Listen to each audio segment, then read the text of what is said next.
바리새인들이 나가 떨어졌습니다. 그리고 사두개인들도 한마디 대답도 못하고 떨어져 나갔습니다. 그리고 예수님께서 그 승리로 인하여 영광 받으셨습니다. 자, 그런데 이 사두개인들의 소문을 들은 바리새인들은 또 뭉쳐요. 다시 또 뭉쳤습니다. 자, 이들이 모인 이유는 그동안 본인들이 몰랐던 진리를 깨우쳐 주심에 감사하기 위해서가 아닙니다. 전에도 말씀드렸지만 원래 바리새인들과 사두개인들은요, 사이가 별로 좋지 않았습니다. 그 이유를 설명드렸죠.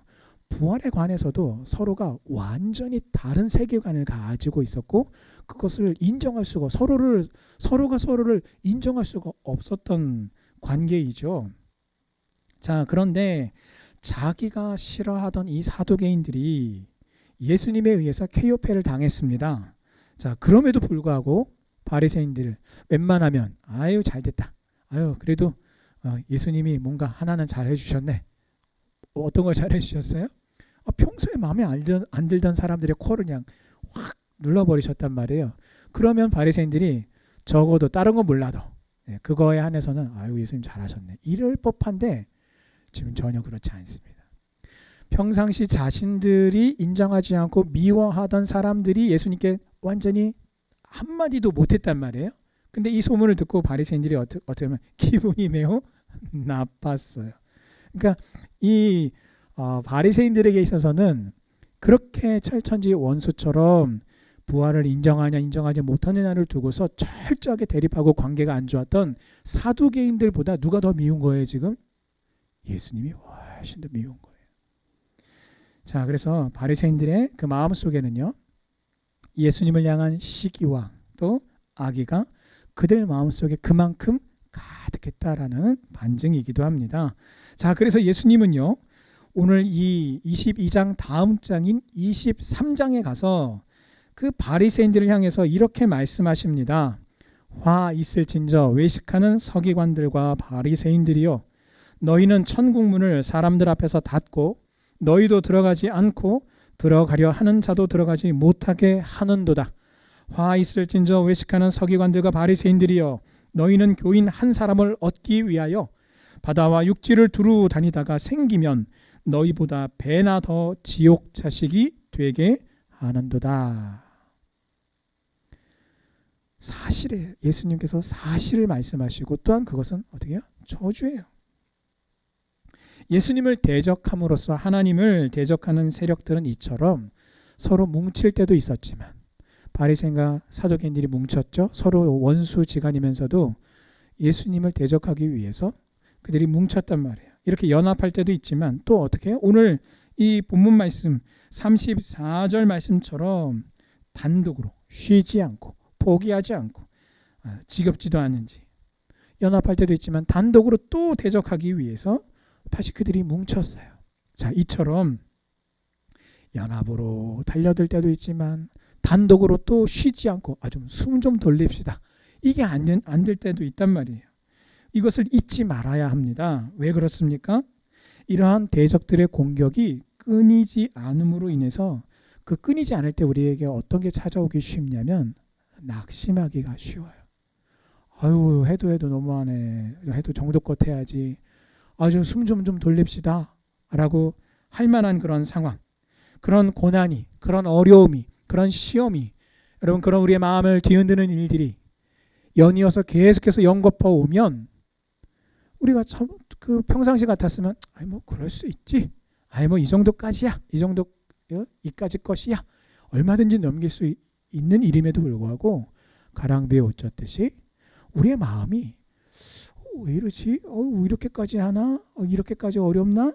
이렇게 우리 마음이 어려워지고 흔들릴 때가 있다라는 것입니다. 여러분 오늘의 이 말씀을 통해서 예수님도 끊임없이 이렇게 연합으로 단독으로 쉬지 않고 연이어서 공격을 당하셨던 것들을 기억하시면서, 여러분 예수님도 그렇게 공격당하셨는데요, 오늘 이 땅에서 우리가 예수님이 만약에 계속해서 이 땅 가운데 계셨더라면, 오늘 예수님이 오늘 내가 있어야 될 그 자리에 계셨더라면 예수님이 어떻게 행하셨을까를 두고서 오늘 우리는 믿음의 삶을 살아야 하고 믿음의 결단을 내려야 하고 믿음의 선택을 내려야 하는데, 그렇다면 여러분, 오늘 예수님께서 이와 같이 끊임없이 공격당하셨음을 우리가 기억함으로 나를 향한 그런 공격이 쉬지 않고 연이어서 계속해서 온다 하더라도 그것으로 인해서 우리가 여러분 낙심하지 마시고 낙담하지 마시기를 바랍니다. 이것은요, 우리가 이런 고난이 계속되면 사람들마다 이런 고민을 많이 합니다. 왜 이 고난이 나한테 온 거지? 왜 하필이면 나지? 라고 하는 의문을 참 가지기가 쉬워요. 그런데 여러분, 이 질문에는요, 이 고민에는요, 아무리 질문을 던져보고 아무리 스스로 생각을 해봐도요, 답이 나오지 않습니다. 답을 알 수가 없어요. 그러므로 우리는 오히려 오늘 이 말씀을 기억함으로 당당하게 맞이하고 힘들고 어려워도 그 대적의 세력에 맞서는 모습으로 여러분 믿음으로 우리에게 주어진 삶을 당당하게 여러분 헤쳐나가고 주님의 뒤를 따라 나가는 우리 성도님들 되시기를 주님의 이름으로 축원합니다. 그렇게 우리가 믿음으로 맞설 때에 여러분 우리로 하여금 승리하도록 주님께서 우리에게 필요한 은혜를 주실 줄 믿습니다. 자, 처음에는 바리새인과 헤롯 당이 연합했다가 실패했어요. 두 번째는 사두개인들이 실패했습니다. 그리고 이제는 다시 바리새인들이 단독으로 예수님을 시험하려 합니다. 그리고 그 바리새인들의 대표자로 율법사가 율법적인 문제를 가지고 질문을 하고 시험을 하는데요. 이 율법사의 질문에는 사실 오류가 있습니다. 그게 무엇이냐면 은연중에 율법 중에서 우열을 가리고 있어요. 근데 여러분, 이 말씀에서 우열을 가리는 모습 어디서 많이 보지 않으셨습니까? 그게 누구예요? 누가 그러고 있어요? 내가 그러고 있어요. 내가. 여러분 성경 한번 보세요. 여러분들이 가장 애지중지하시는 그 성경 있을 거예요. 그 성경에 보면 애지중지하는 성경일수록 많은 말씀들의 줄이 커져 있고 밑줄이 커져 있는데 성경 전체에 다 밑줄 그시는 분은 없더라고요. 이 밑줄이나 형광펜은요, 나에게 다가오는 말씀들을 보통 이렇게 밑줄을 치십니다. 그게 잘못됐다는 말이 아니에요. 자, 제가 뭘 말씀을 드리냐면 이 율법사가 잘못한 것은 무엇인가? 하나님의 말씀을 은연중에 우등한 것과 열등한 것, 더 소중한 것과 덜 소중한 것을 나누고 있다라는 것입니다. 그런데 예수님은요, 말씀을 우열로 나누지 않으셨어요. 마태복음 5장 19절을 보면 예수님이 이렇게 말씀하십니다. 그러므로 누구든지 이 계명 중에 지극히 작은 것 하나라도 버리고 또 그같이 사람을 가르치는 자는 천국에서 지극히 작다 일컬음을 받을 것이요 누구든지 이를 행하며 가르치는 자는 천국에서 크다 일컬음을 받으리라. 아멘. 이렇게 말씀하셨어요. 자, 그래서 이 율법사의 질문은요, 예수님께 예수님 율법을 좀 아십니까? 아신다면 어디까지 알고 계십니까? 얼만큼 알고 계십니까?를 시험한 게 아니고요. 그 말씀을 두고 어떤 판단을 내리는가를 시험한 거예요. 자, 만약에 예수님께서 그래? 이게 제일 중요하지 이렇게 만약에 답변하셨다면 만약에 그들은요, 야 예수님이 그거 중요하대 다른 건 다 무시하시네? 이렇게 비방했을 것이고요. 또 예수님을 공격했을 것입니다. 자, 그러나 여러분 우리가 알 것이 한 가지가 있는데 오늘 이 마태복음뿐만 아니라 다른 공관복음의 말씀을 보면 이 질문을 한 율법사의 질문 자체가 악의가 없었다라는 겁니다.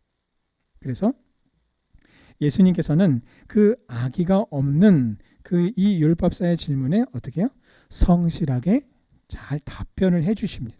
그래서 다른 이 가장 하나님과 이웃을 사랑하는 것이 가장 큰 계명일 뿐만 아니라 다른 모든 계명들, 다른 모든 말씀들도 총체적으로 드러내는 것에 대해서 이 율법사가요 예수님의 말씀에 깊이 동의합니다. 공감합니다. 그래서 여러분 악의가 없다라는 것을 아신 예수님께서 이 율법사의 말에 성실하게 답변해 주고 계심을 오늘 말씀을 통해서 볼 수 있습니다. 자, 예수님은 크고 첫째 되는 계명 그리고 그와 같은 둘째 계명 이렇게 답변하셨습니다. 근데 여러분 오늘 말씀에 보시면 자 22장 37절에 보시면 내 마음을 다하고 목숨을 다하고 뜻을 다하여 주 너의 하나님을 사랑하라 하셨으니 이렇게 대답하시면서요. 마음, 목숨 또 뜻을 언급을 하셨습니다. 자, 이 마음과 목숨과 뜻의 원래의 의미는 어떤 의미인가? 다음과 같습니다. 마음을 다한다라고 하는 것은 우리의 인격 전체를 다하여라는 뜻이고요. 목숨을 다하고 다하여라는 것은 우리의 존재 전체를 다하여라는 뜻이며 또한 뜻을 다하여라는 의미는 우리의 생활 활동 전체를 다하여라고 하는 그런 뜻입니다. 그러니까 하나님을 사랑할 때 어떻게 사랑해야 된다고요? 우리의 인격을 다해서, 우리의 존재 전체를 다해서. 우리가 실질적으로 입술만 가지고 우리가 사랑해야죠 라고 말만 하는 것이 아니라 우리가 실제적으로 우리의 생활, 우리의 행함을 통해서 하나님을 사랑하라 라는 것입니다. 자, 이와 같이 사랑해야 될 대상이 지금 오늘 말씀해 보면 누구입니까? 하나님과 내 이웃이에요. 자, 그리고 조심스럽게 말씀드릴 세 번째 사랑의 대상이 여기에 포함이 되어 있는데요. 그 대상은 바로 자기 자신입니다. 자, 이전에 제가 항상 강조해 왔던 것이 있습니다. 성경에는 주 너의 하나님을 사랑하라 라는 말은 있지만 자기 자신을 사랑하라 라는 말씀은 없습니다 라고 그렇게 제가 말씀을 해왔어요. 자, 그런데 오늘 이 말씀에서 조심스럽게 말씀을 드려요. 왜 조심스러운가? 잘못된 자기 사랑의 경우가 훨씬 많기 때문이에요. 또 잘못된 자기 사랑에 빠질 우려, 가능성이 매우 크기 때문입니다. 그래서 크고 첫째 되는 계명은 하나님을 사랑하는 것입니다. 둘째 계명은 또 자기 자신을 사랑함과 이웃을 사랑하는 것이다 라고 말씀합니다. 이 말은 무슨 말입니까? 즉 예수 안에서, 말씀 안에서 올바르고 건강한 자기 사랑은 필요하다라는 것입니다. 그래서 여러분, 쉬는 거 자기 사랑이에요. 육체가 내가 정말 피곤한 중에 있다. 여러분, 육체가 피곤해지면은요, 갑자기 이렇게 환절기 때는 어떻게 됩니까? 갑자기 머리가 띵 하고 으슬으슬해지고 몸살 기운이 막 돌아요. 그게 뭐예요? 내 몸이 신호를 보내는 거예요. 빨리 좀 쉬어. 약 좀 먹어. 이렇게 신호를 보내는 거란 말이에요. 그래서 여러분, 쉬는 것도 자기 사랑이에요. 또 자기의 건강을 관리 잘하는 것도 자기 사랑입니다. 분명한 것은 잘못된 자기 사랑도 있으나 자연적이며 가장 큰 의무의 규칙이 되는 자기 사랑은 건강하게 보존이 되어야 합니다. 그리고 굉장히 중요한 것이 있는데 이 자기 사랑의 영역이라고 하는 이 부분이 끊임없이 성화가 되도록 성령님의 인도하심에 따라가야 된다라는 거예요. 자, 자기 사랑과 성화, 자기 사랑과 성령님의 인도하심을 이렇게 연결시키려고 하시면 어쩌면 잘 연결이 안 되실 수도 있겠어요. 마치 과거에 제가 청년 시절에 결혼이라는 문제를, 결혼이라고 하는 주제와 화두를 두고 그것은 하나님의 영광과 연결되어 있다라는 말을 들었을 때 처음 느꼈던 낯섦과 아마 비슷할지도 모르겠습니다. 결혼? 아니, 남자와 여자가 서로 사랑해서 결혼하는 건데 그게 도대체 하나님의 영광과 무슨 관계가 있는가라는 생각을 했었을 때도 있단 말이에요.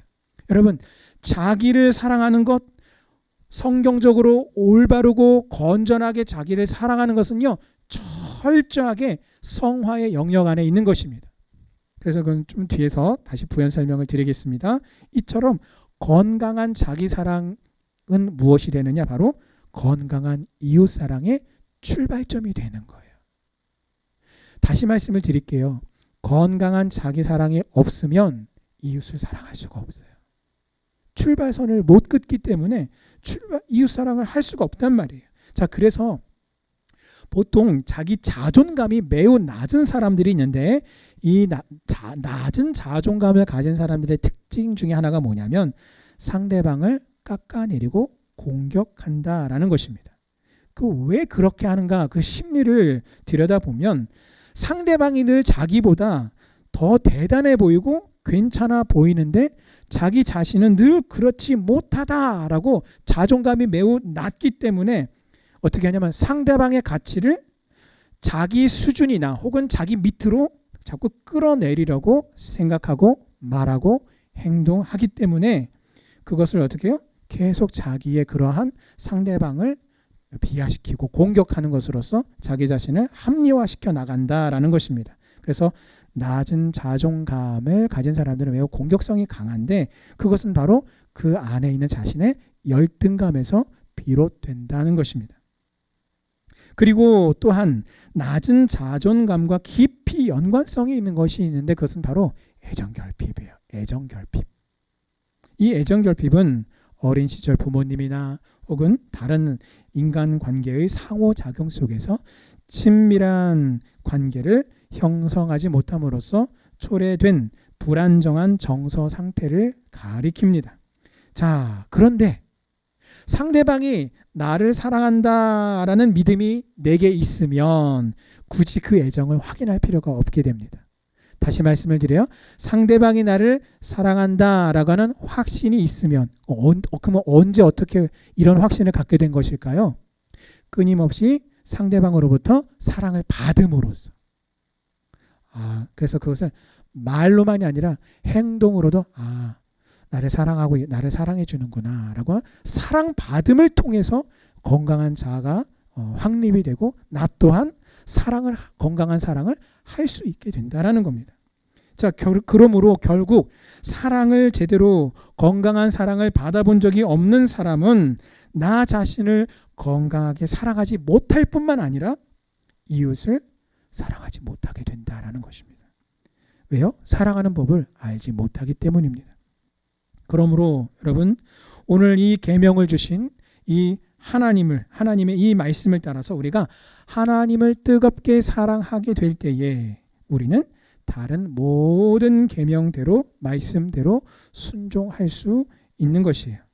또 말씀과 성령 안에서 자기 자신을 건강하게 사랑할 때에 우리는 나 자신뿐만 아니라 이웃을 건강하게 사랑할 수 있습니다.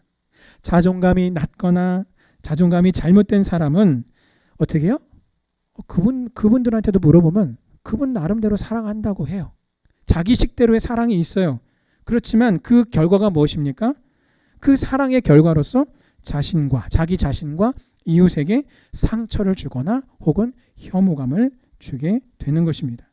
이처럼 예수님은요, 오늘 이 율법의 핵심적인 계명을 말씀하시면서 하나님과 이웃 사랑을 말씀하셨고 그 이웃 사랑의 기준점으로서의 자기 사랑, 건강한 성경적인 자기 사랑을 말씀을 하신 것입니다. 그래서 갈라디아서 5장 22절 23절 말씀을 보면 거기서 말씀하시는 성령의 9가지의 열매가 있습니다.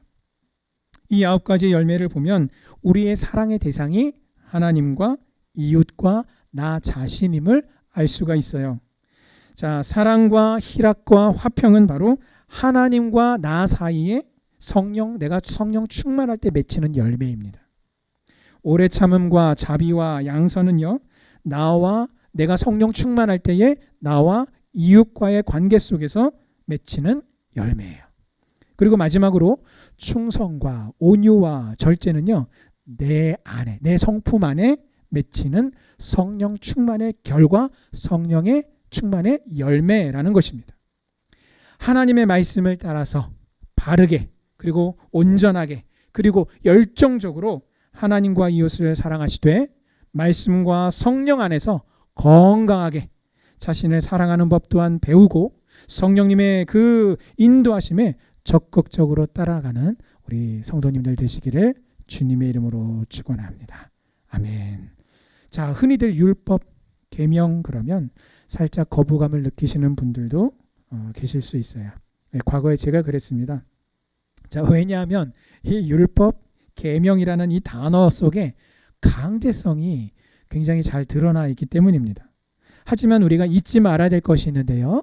로마서 13장 말씀이 바로 이 율법에 대해서 아주 중요한 것을 말씀하고 있다는 것입니다. 이미 예수님은요, 마태복음 5장 17절에서 말씀하시기를 내가 율법이나 선지자를 폐하러 온 줄로 생각하지 말라. 폐하러 온 것이 아니요 완전하게 하려 함이라고 말씀하셨습니다. 예수님은 율법을 폐하러 오신 것이 아니라 완성시키셨습니다. 그 완성시키심이 무엇입니까? 바로 로마서 13장 8절부터 10절까지의 말씀입니다.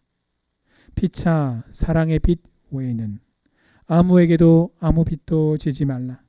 남을 사랑하는 자는 율법을 다 이루었느니라.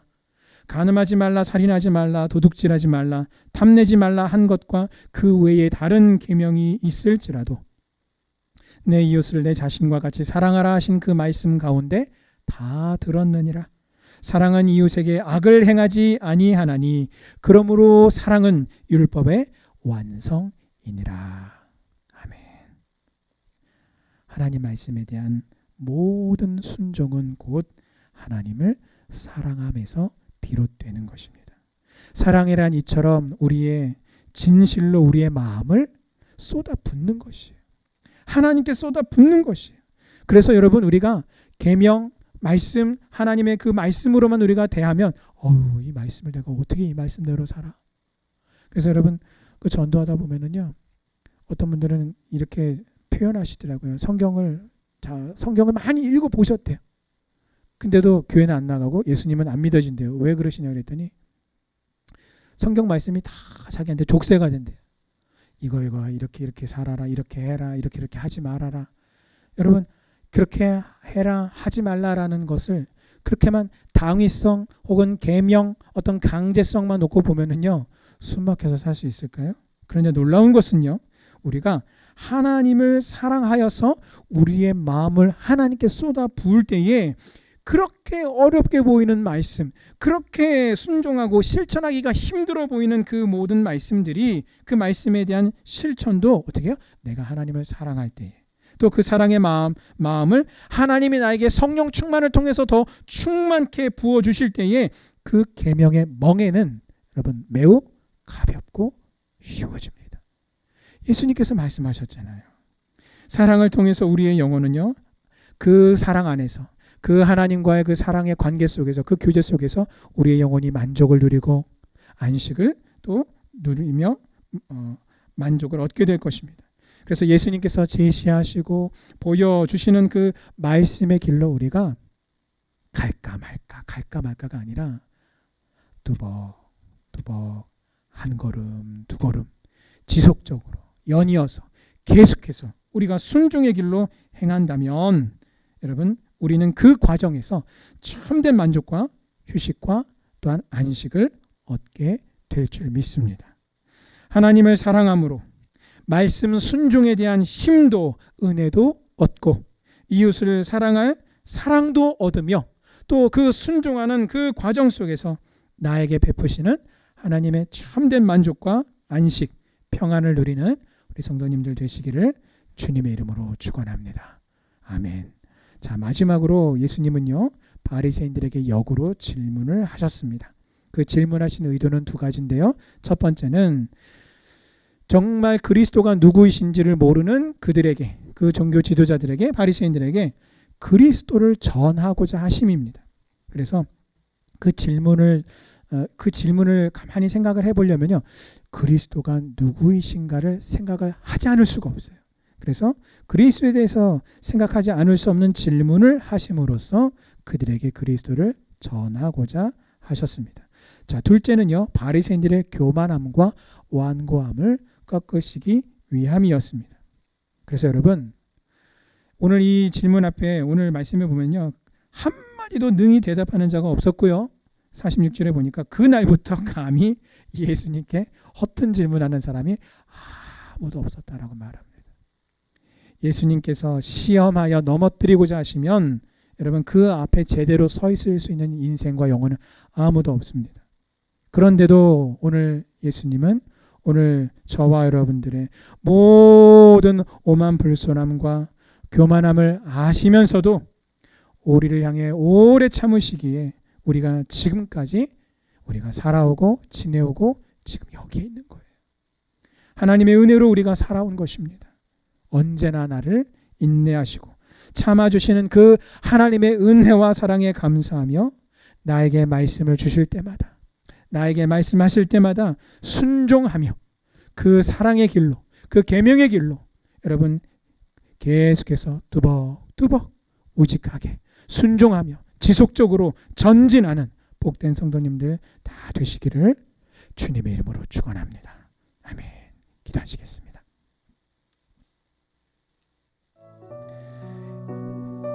행위에 우리가 초점을 맞추기보다 하나님을 향한 그 사랑의 마음에 우리가 초점을 맞추기를 원합니다. 내 마음과 내 중심, 내 전인격을 다하여, 내 존재 전체를 다하여, 나의 삶의 전체를 다하여 행함으로써 하나님을 사랑하기를 원합니다.